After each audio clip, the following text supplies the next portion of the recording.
You're knowing what you're wanting? Do you like how it evolves? Do you like how the wanting continues to come? Life just cues you up for more awareness of more desire, doesn't it? Just the way you knew it would when you decided to come into this physical body. So you've been listening to us for a while? Yes.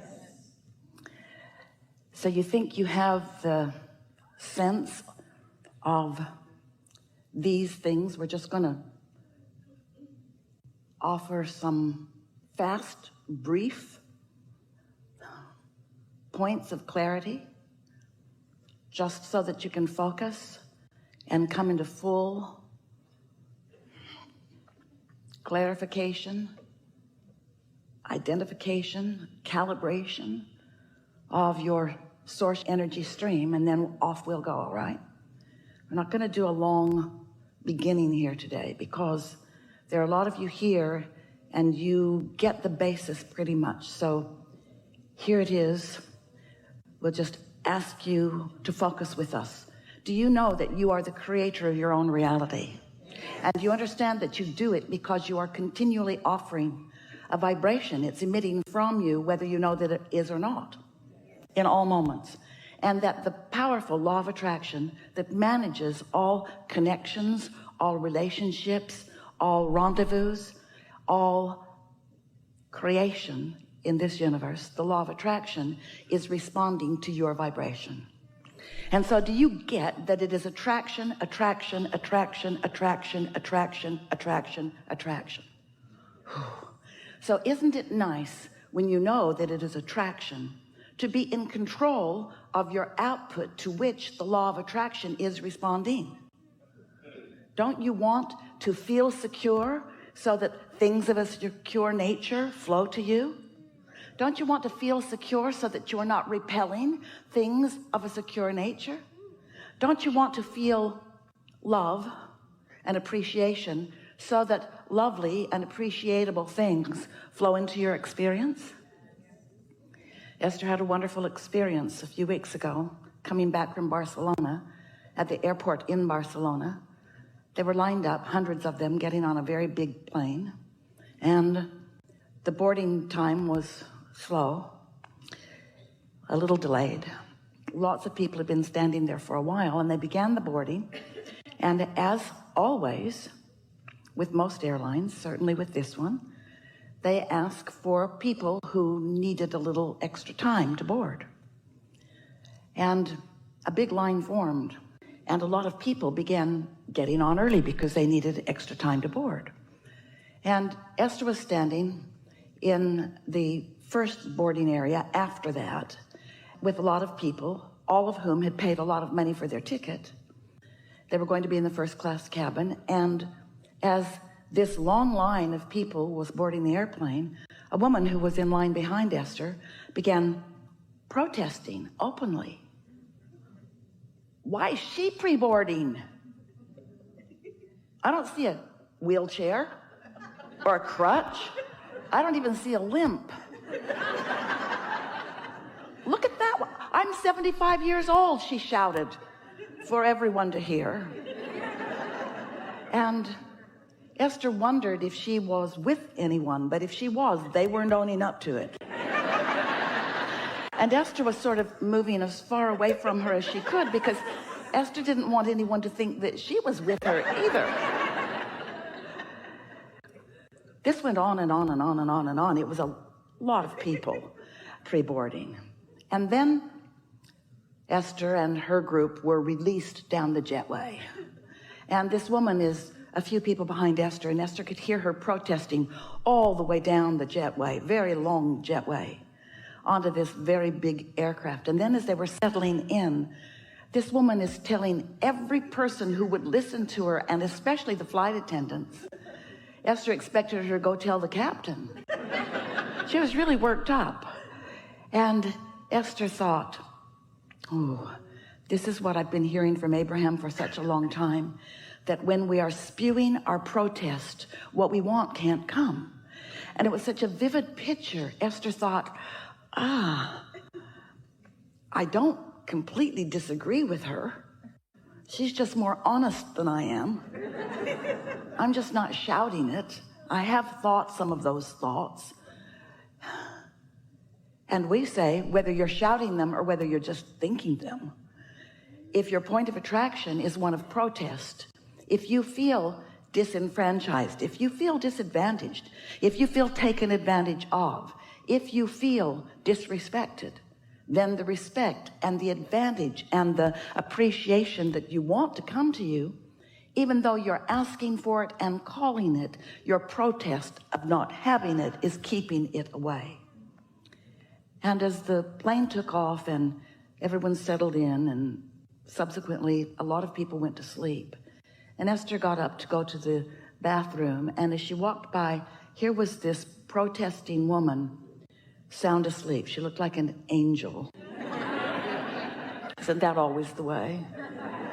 And Esther stood and looked at her and sort of whispered into the air above her, "Thanks for the reminder. Thank you for reminding me that that gets us nothing. Even though we think it should, even though we think that if we shout our protest from the rafters and we get people to listen to us, that then that squeaking wheel will get the oil." And we say, so here you all are covered in oil, but are you happy? So that's really what we want to talk about. We want to talk about your point of attraction. We want to talk about how you know what your point of attraction is. And so we're just going to be really brief here, and then we're going to open it to what you want to talk about. Your point of attraction is everything. And we just want to remind you that your point of attraction has two powerful facets, because you were source energy before you came into this physical body. And that inner being part of you still is one point of attraction. Your inner being is aware of you here, but your inner being, all of you, didn't come. In other words, the source of you remains non-physically focused in a non-resistant state.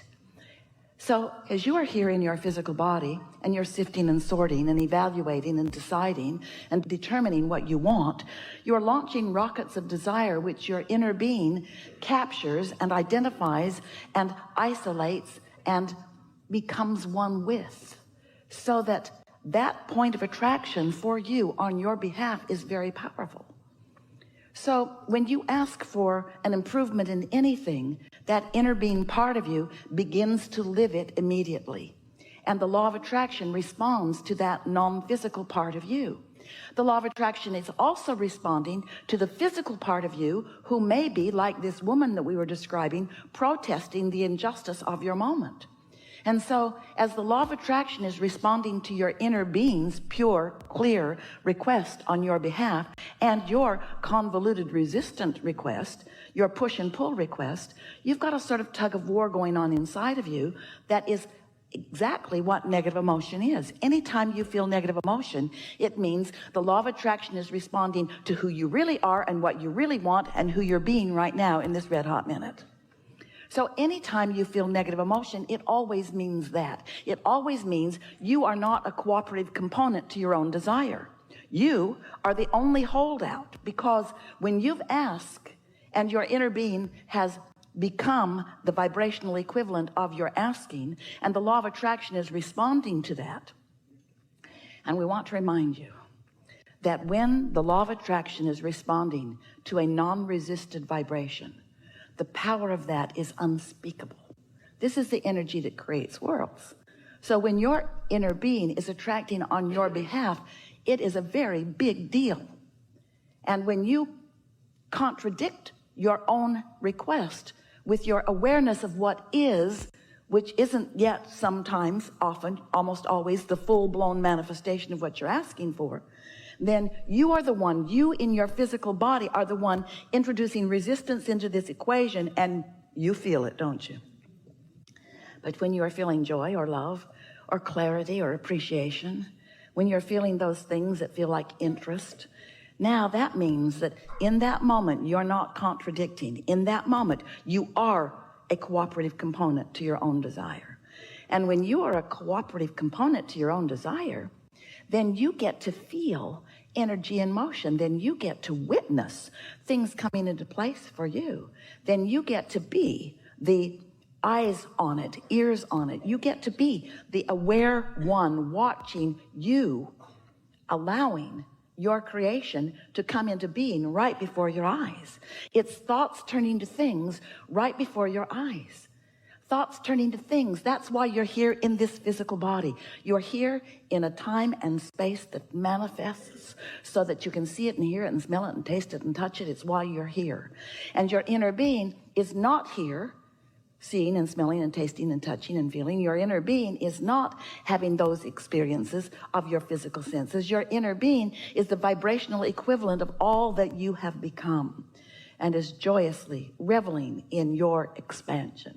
So, as we're visiting here today, we want to talk with you about whatever's on your mind. Whatever it is that you want some fine-tuning about, that's what this is about.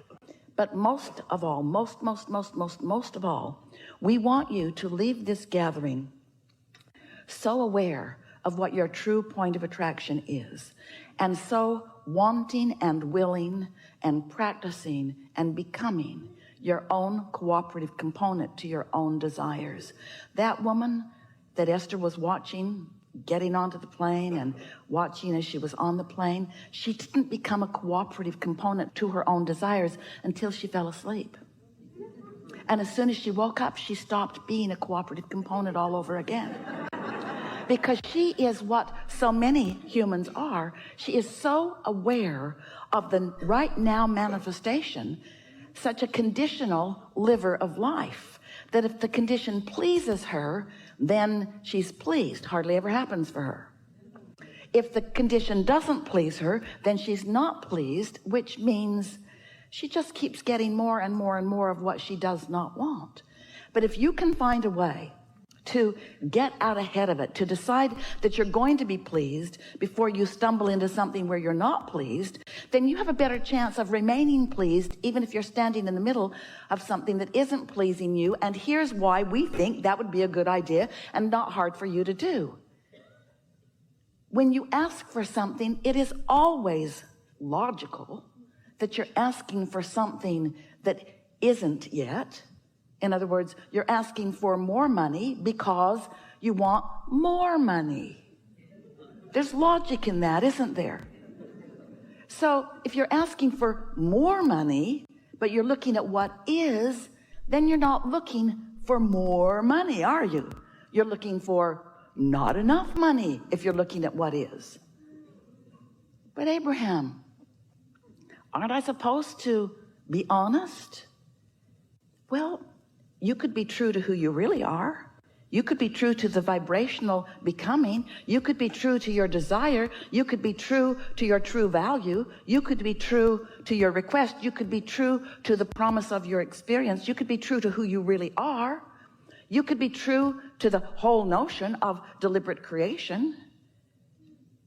But as humans, sometimes you think that you have to be so objective, so you weigh the pros and the cons, split energy, the pluses and the minuses, split energy, the yays and the nays, split energy, the rights and the wrongs, split energy. Where if you could just use the power of your mind by caring about how you feel to figure out what thought your inner being is in alignment with. Oh, your non-resisted, pure positive energy, inner being, God's source from which you have come. If you could just figure out what that perspective is. It's not hard. When you're not loving, you can feel something's jacked up. When you feel insecure, something is really off. And it's not the world, and it's not the universe, and it's not the law of attraction. It's your perspective.